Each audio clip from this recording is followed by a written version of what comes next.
Hey,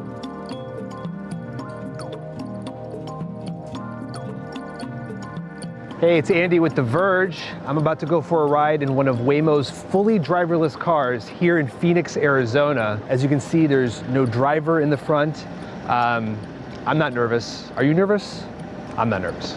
Here we are, riding in a minivan with nobody in the front seat, with pedestrians and cyclists and other vehicles out on a public road. It's a surreal experience. Google has been working on self-driving cars for over 10 years now. In 2016, Google spun out its project as a separate company called Waymo, and since then it's been testing hundreds of vehicles here in Arizona, mostly for an Uber-like ride-hailing service called Waymo One. A few years ago, I had the chance to ride in one of Waymo's driverless vehicles, but it was on a private and closed course. And since then, most of the trips that Waymo does in its autonomous vehicles, including the one that we took last year, have trained safety drivers in the front seat, until now. It says, "Good morning, Waymo rider. Our destination is Baby K's Cajun Kitchen." It's asking me to start the ride, so let's do that. Heading to Baby K's Cajun Kitchen. Please make sure your seatbelt is fastened. All right, so we're pulling out of this this parking lot right now and onto public road. Oh, there goes another Waymo car. As you can see, we're in Waymo Central here. They just waved to us. I don't think they knew that maybe there wasn't anybody in the front seat there.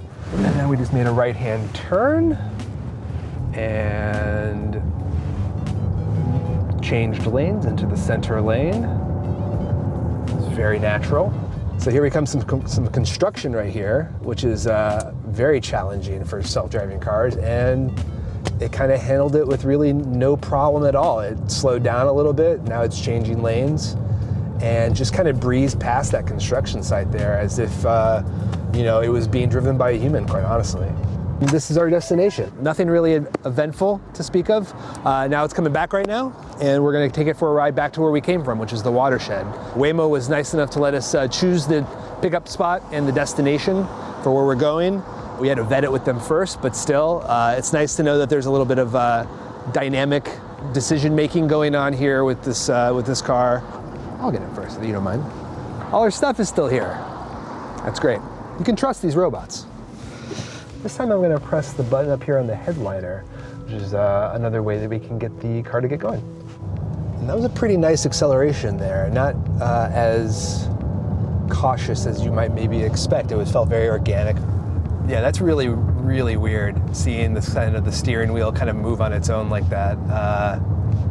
I like the notice on the steering wheel too, says do not touch steering wheel or pedals, the vehicle will pull over, as sort of a warning to anyone that might try to mess with the driverless car. It looks like we're gonna be taking a right-hand turn here on Henkel, which looks like it's gonna be into some bit of a residential area. So away from sort of the more heavily trafficked commercial zone that we are in and into more of a residential zone. Interesting. So it looks like we're making a little bit of a routing correction. We're going back the way we came, and the car is making some adjustments into the route that it's choosing. Obviously, we'll allow that. We have to make some allowances for a car with nobody in the front seat.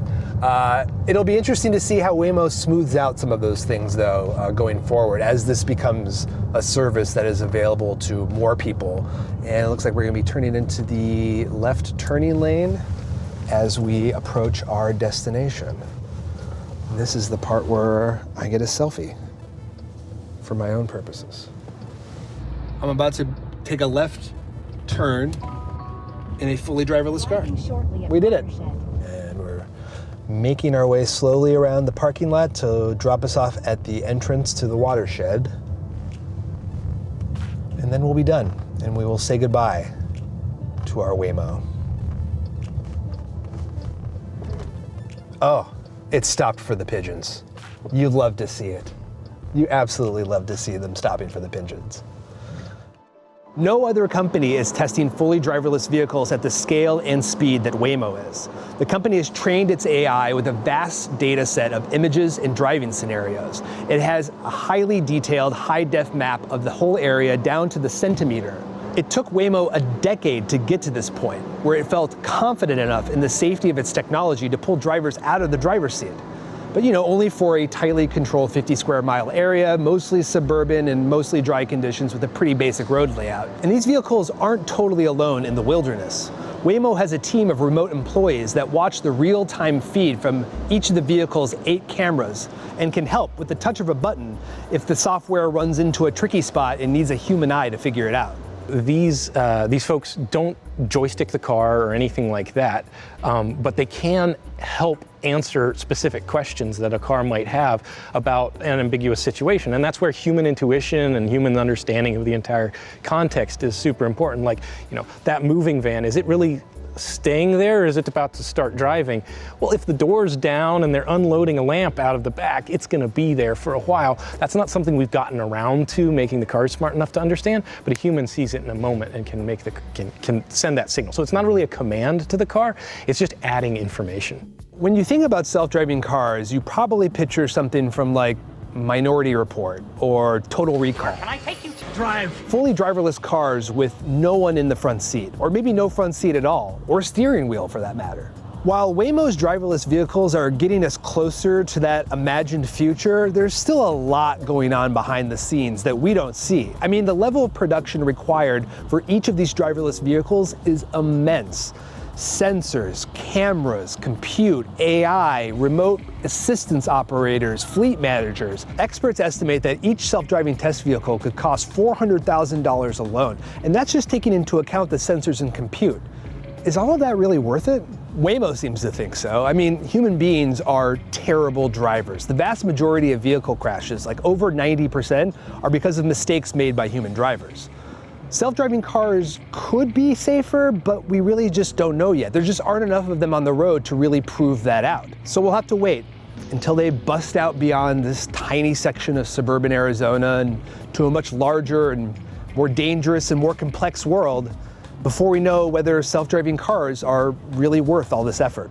If you'd rather see a video about electric cars, we just did a drive with Porsche's new all-electric Taycan outside of LA in the mountains. It was a gorgeous video. I highly recommend you check it out at youtube.com/TheVerge. If you like this video, please subscribe. Thank you.